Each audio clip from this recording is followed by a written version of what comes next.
আমরা ইংরেজিতে free hand লিখতে পারি না কেন? তার কারণ কি? আমাদেরকে ইংরেজিতে কোনো বিষয় লিখতে দিলে আমরা বাংলাদেশের বেশিরভাগ মানুষ লিখতে পারি না, তার কারণ কি? তার বেশ কিছু কারণ রয়েছে। সেই কারণগুলি সম্পর্কে জানার আগে চলুন একটা কাজ করি। মনে করুন আপনি সারাদিন কি কি খাবার গ্রহণ করেন এই সম্পর্কে কেউ বাংলায় কিছু লিখতে বা বলতে বললেন।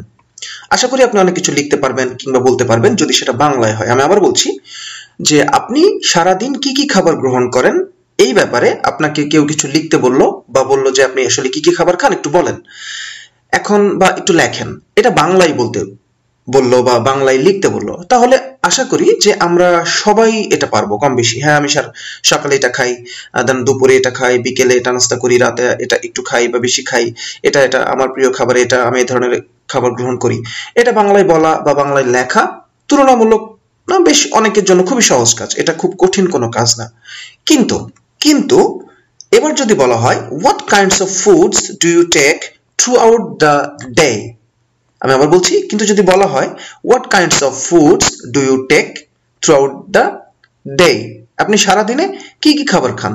একটু আগে যে কথাগুলো বাংলায় বলা হয়েছিল যে আপনি সারাদিন কি কি খাবার গ্রহণ করেন, সেটা এবার ইংরেজিতে বলছে এবং বলা হলো যে আপনি এই প্রশ্নের উত্তরটা ইংরেজিতেই দিবেন কিংবা ইংরেজিতেই লিখবেন যে সারাদিন আপনি কি কি খাবার গ্রহণ করেন, সকালে কি খান, দুপুরে কি খান, বিকেলে নাস্তা কি করেন বা কি খান, রাতে কি খাবার গ্রহণ করেন, আপনার প্রিয় খাবার কি। এই প্রশ্নগুলো ইংরেজিতে কাউকে করা হয়েছে কিংবা ইংরেজিতে কাউকে বলতে বলা হয়েছে বা লিখতে দেওয়া হয়েছে।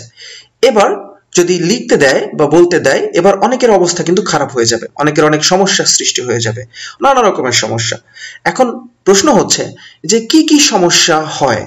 একটু আগে আপনি বাংলায় লিখতে দিলেও তখন আপনি লিখতে পারলেন বা বাংলায় বলতে দিল তখন আপনি বলতে পারলেন বা আমরা বলতে পারলাম, কিন্তু সেম একই একটা টপিকে সেম টপিকের উপরে যখন আমাকে ইংরেজিতে বলতে বলা হচ্ছে বা ইংরেজিতে লিখতে বলা হচ্ছে তখন আমি সেই জিনিসটা পারছি না।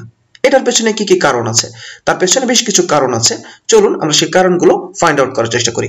প্রথম যে কারণটা রয়েছে সেটা হচ্ছে যে বিষয়ে আমরা লিখবো বা যে বিষয়ে বলবো সে বিষয়ে কোনো তথ্য মাথায় আসে না। আমরা পার্সোনাল লাইফের সাথে এটা রিলেট করতে পারি যে এটা আমাদের কাদের কাদের হয় এই সমস্যাগুলো। আমাদেরকে যখন ইংরেজিতে কোনো কিছু কেউ বলতে দেয় বা যখন কোনো কিছু আমরা লিখতে যাই তখন আমাদেরকে যে বিষয়ে বলতে দেওয়া হয় বা যে বিষয়ে লিখতে দেওয়া হয় সে বিষয়ে কোনো তথ্য মাথায় আসে না। তার মানে ল্যাক অফ ইনফরমেশন, আমাদের মাথায় পর্যাপ্ত ইনফরমেশন থাকে না, এটা একটা প্রবলেম। দ্বিতীয় প্রবলেম হচ্ছে কোথায় শুরু করব আর কোথায় শেষ করব সেটা বুঝতে পারেন না। কোথায় শুরু করব বা কোথায় শেষ করব সেটা বুঝতে না পারা, অর্থাৎ একটা সেন্টেন্সের ইন্ট্রোডাকশনটা কেমন হয়, একটা রাইটিং এর পিস অফ রাইটিং এর ইন্ট্রোডাকশনটা কেমন হয়, যদি প্যারাগ্রাফ হয় বা এসে হয় বা কম্পোজিশন হয় বা সাধারণ ফর্মাল একটা রাইটিং হয়, একটা প্যারাগ্রাফ লিখতে হচ্ছে আমাকে, তো আমি সেটার ইন্ট্রোডাকশনটা কেমন রাখবো, সেটার বডিতে কোন কোন ইনফরমেশন গুলো আমরা দিব এবং সেটাকে ফাইনালি কনক্লুশনটা ড্র করব কিভাবে, এই বিষয়টা আমরা অনেকেই বুঝতে পারি না। শুরু করব কিভাবে, ইনফরমেশন গুলোকে ফ্লো করাবো কিভাবে এবং ফাইনালি সেটাকে কনক্লুশনে নিয়ে আসবো কিভাবে বা শেষ করব কিভাবে, সে বিষয়টা আমরা অনেকে বুঝতে পারি না। তার মানে হচ্ছে আমাদের রাইটিং স্ট্রাকচার সম্পর্কে ধারণা থাকে না। 3 নম্বর প্রবলেম হচ্ছে বাক্য গঠনের জন্য প্রয়োজনীয় শব্দ মাথায় আসে না কিংবা জানা থাকে না। আবার অনেক সময় এমন হয় যে বাক্য গঠনের জন্য প্রয়োজনীয় সমস্ত শব্দ আমার জানা রয়েছে, তারপরেও সেই বাক্যটি কোথায় কিভাবে শুরু হবে আর কোথায় শেষ হবে সেটা পারা যায় না, অর্থাৎ বাক্যের স্ট্রাকচার জানা থাকে না। তার মানে হচ্ছে যে কোথায় আপনি বাক্যের সেই প্রয়োজনীয় যে সেন্টেন্সটা আপনি লিখতে চাচ্ছেন বা একটা সেন্টেন্স লিখতে চাচ্ছেন সেটার সাবজেক্ট কোথায় দিবেন, ভার্ব কোনটা, অবজেক্ট লাগবে কিনা বা অ্যাডভার্ব কোথায় পুশ করবেন, অ্যাডভার্ব কোথায় পুশ করবেন, বা সেটা আসলে আদার্স সেন্টেন্সের স্ট্রাকচারটা কেমন হবে। অর্থাৎ আপনার সমস্যা হচ্ছে বা আমাদের সমস্যা হচ্ছে যে আমরা প্রয়োজনীয় ভোকাবুলারি জানি না অনেক সময়, অর্থাৎ ভোকাবুলারির সমস্যা আছে, অথবা ভোকাবুলারি জানি হয়তো বা শব্দ ভান্ডার আমাদের পর্যাপ্ত রয়েছে, তারপরও সেন্টেন্সটাকে আমরা শুরু করতে পারি না, ইনিশিয়েট করতে পারি না। Subject, verb, object, adverb, preposition, সেন্টেন্সকে কমপ্লেক্সে নিব না কম্পাউন্ডে নিব, অ্যাক্টিভে নিব নাকি প্যাসিভে নিব, অর্থাৎ সেন্টেন্সের স্ট্রাকচার সম্পর্কে আমাদের ধারণা থাকে না। সর্বশেষ যে প্রবলেমটা রয়েছে যে কোনোভাবে লিখে ফেললেও পরে সেখানে অনেক ভুল ধরা পড়ে।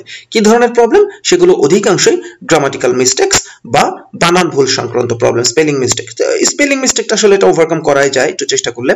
গ্রামাটিক্যাল মিস্টেকের মধ্যে সেখানে দেখা যাচ্ছে যে টেন্স ভুল হয়, সাবজেক্ট ভার্ব এগ্রিমেন্টের ভুল হয়, ওয়ার্ড ফরমেশনও ভুল হয়, আরো অনেক রকমের ভুল সেখানে থাকে। অর্থাৎ গ্রামার না জানার কারণে বা গ্রামারের ব্যাপারে যথাযথ ধারণা না থাকার কারণে গ্রামাটিক্যাল মিস্টেকগুলো প্রচুর হতে থাকে। বন্ধুরা, এবার আমরা যে প্রবলেমগুলোর কথা বললাম, এই প্রবলেমগুলো আমরা একটু মিলিয়ে দেখব যে এই প্রবলেমগুলো আমাদের হয় কিনা। অর্থাৎ আমি যে বিষয়ে লিখতে চাচ্ছি সে বিষয়টা আমার মাথায় আসে না, সে বিষয়ে আমার ইনফরমেশন থাকে না, বা শুরু করব কোথায়, সেটাকে কন্টিনিউ করব কিভাবে, শেষ করব কোথায়, 2 নম্বর যে প্রবলেমটা সেটা আমরা বুঝতে পারি না। 3 নম্বর হচ্ছে বাক্য গঠনের জন্য প্রয়োজনীয় শব্দ মাথায় আসে না কিংবা জানা থাকে না। আবার অনেক সময় সেই শব্দগুলো জানা থাকলেও সেই বাক্যটাকে আমরা সাজিয়ে গুছিয়ে লিখতে পারি না, সেন্টেন্সের স্ট্রাকচার বুঝতে পারি না, তার জন্য লিখতে পারি না। কিংবা ফাইনালি অনেক সময় লিখে ফেললেও সেখানে প্রচুর ভুল হয়, প্রচুর মিস্টেকস আমাদের পরবর্তীতে ফাইন্ড আউট হয়।